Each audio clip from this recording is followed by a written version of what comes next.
Gospel of the Lord.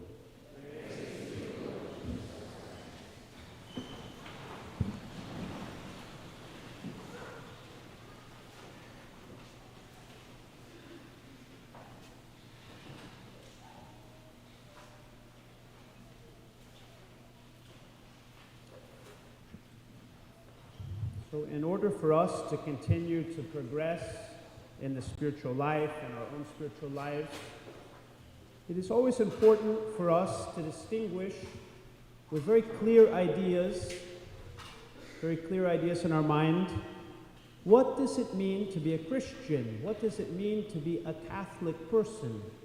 And this is why the church has always protected her doctrine.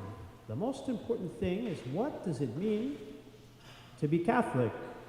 What does it mean to be a follower of Christ? So for instance, we must have clear ideas, not about religion in general, but what it means to be a Christian. Or we do not only want a general idea of Christ, but we want to know specifically who is Christ. And so today in the Gospel, Jesus, he helps us to see very clearly what is Christian love. Not love in general, not just to be polite, but what does it mean to have Christian charity?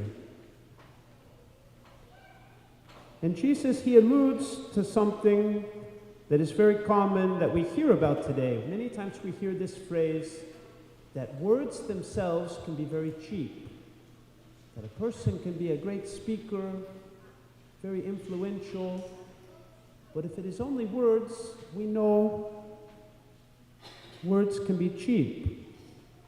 And we live in a world with so much marketing, so much advertising, so most likely all of us have had the experience where we thought we were getting something that was better than what it really was.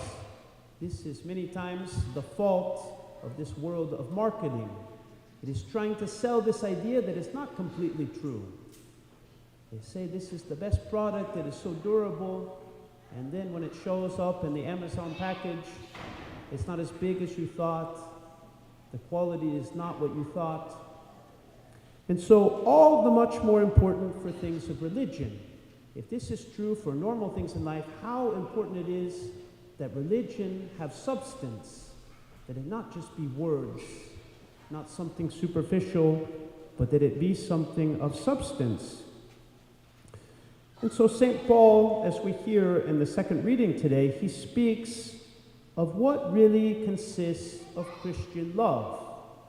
He tells in his letter to the Thessalonians, he says, "We were determined to share with you not only the gospel of God, not only to speak to you about the life of Christ, but we were determined to share our very selves from the depths of their heart. So dearly beloved had you become to us," he says.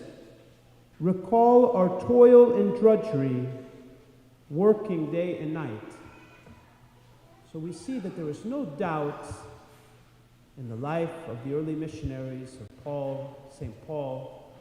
They knew that love, they could speak about the gospel, the doctrine, and this is important, but the greatest example was their sacrificial love, that they were working late into the night, they were giving of themselves totally. And God has providentially, he has preserved the life of St. Paul. For all Christians until the end of time, we have many of his epistles, his letters, because of this great witness of what does Christian love really consist of. And for that reason, we can never forget that, thanks be to God, we have his letters, many of his letters, but those letters were only the fruit of his sacrifice. We have the words, the letters. Those were the ultimate effect of this life of great sacrifice. And so, we see in the Catechism, it speaks about the effects of our baptism. It says, in this first sacrament that we receive, which is the door of all the other sacraments, the beginning of our Christian life, what are the effects of being baptized into the life of Christ? And the Catechism says, first, by our baptism, we gain the